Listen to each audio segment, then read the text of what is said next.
ഒരു റീല് കണ്ടു കഴിഞ്ഞാൽ പിന്നെ തുടരെ തുടരെ നമ്മളെ ഇങ്ങനെ എന്താ പറയുക, ചില സമയം വിഷം തിരിക്കുമ്പോഴത്തേക്കും അങ്ങനെയുള്ള റീല് മാത്രം. ദേ ഇതെന്തോ സാധനം എന്നറിയാവാ, മത്തിമുട്ട. അത് കുറേ റീല് കഴിഞ്ഞ ദിവസം കണ്ട് കണ്ട് കണ്ട് കണ്ട് കണ്ട് ഇത് എവിടെ നിന്ന് കിട്ടുമെന്ന് അന്വേഷിച്ച് വന്ന് ഒരു ഗ്രൂപ്പിൽ നമുക്ക് ആയിട്ട് വെച്ചത് കണക്ക് വന്ന സാധനമാണ്. 1 കിലോ ആണേ. എൻ്റെ ജീവിതത്തിൽ ഞാൻ ആദ്യം കാണുക ഇത്രയും മത്തിമുട്ട ഒരുമിച്ച്. ഇത് നോക്കി, ആഹാ ഇന്ന് കുശാല്. ഈ സാധനം എന്ന് പറയുന്നത് പണ്ട് മുതലേ ഉള്ള ഒരു എന്താ പറയുക, ഒരു നൊസ്റ്റാൾജിയ ഫീലും കൂടിയാണ്. ഇത് പണ്ട് ചുട്ട് ഈ പേപ്പറിൽ പൊതിഞ്ഞ് വാഴയിലേക്കകത്തൊക്കെ ചുട്ടൊക്കെ തിന്നിട്ടുണ്ട്. ഇതിപ്പോൾ എന്തായാലും ഒന്ന് നമുക്ക് ജസ്റ്റ് ഒരു ഇത്തിരി എണ്ണ ഒഴിച്ച് മസാലയൊക്കെ പുരട്ടി ഫ്രൈ ചെയ്തെടുക്കാം. വായോ, ഇതിൽ നമ്മൾ എത്ര മസാല ഇട്ടാലും പിന്നെ അത് പിടിക്കത്തൊന്നും ഇല്ല, അത് വേറെ കാര്യം. ഈ ഒരു ഇഴുക്കൽ കണക്ക് ഇങ്ങനെ കിടന്ന് കളിക്കും. എന്നാലും കുറച്ച് നമ്മുടെ ഒരു പേരിന് പണ്ട് ഒരു നുള്ളു ഉപ്പും മഞ്ഞൾപ്പൊടിയും കുരുമുളക് പൊടിയും ചേർത്തിട്ടാണ് നമുക്ക് ചുട്ട് തരുന്നത്.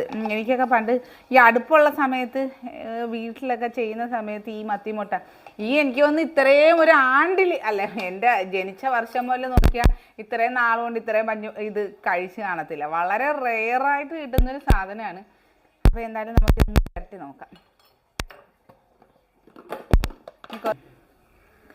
ഉപ്പും കൂടിയിട്ട് നന്നായിട്ടൊന്ന് മിക്സ് ചെയ്ത് കഴിക്കാവേ.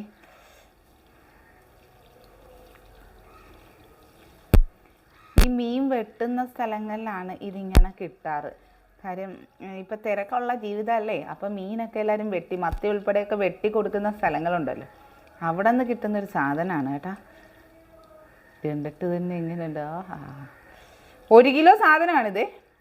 നമ്മുടെ മത്തിമുട്ട പേരറ്റി സെറ്റാക്കി വെച്ചിട്ടുണ്ട്. ഇതൊരു ഇഴുക്കലുള്ളത് കൊണ്ടേ അങ്ങനെ ഇങ്ങനെ ഫുള്ളായിട്ട് നമ്മുടെ മീൻ പുരട്ടുന്ന കണക്ക് പിടിക്കത്തില്ല. ഈ സാധനം നല്ല ടേസ്റ്റാണ്. ഇത് ചിലർ പറയുന്ന കേൾക്കാം ഇത് മറ്റേ ആൺമുട്ട, ഇത് പെൺമുട്ട എന്നൊക്കെ പറയുന്ന കേൾക്കാം.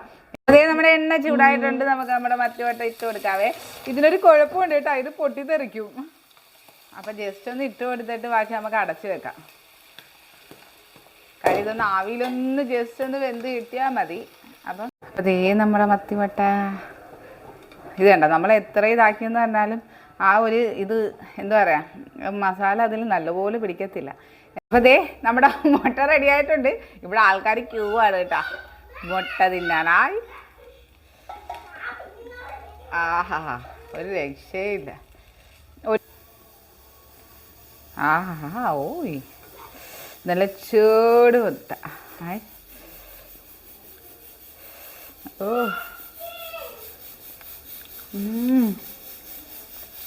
ഇതിൻ്റെ ഒരു എന്താ പറയുക ലെവലെന്ന് പറയുന്നത് വേറെ അല്ലേ.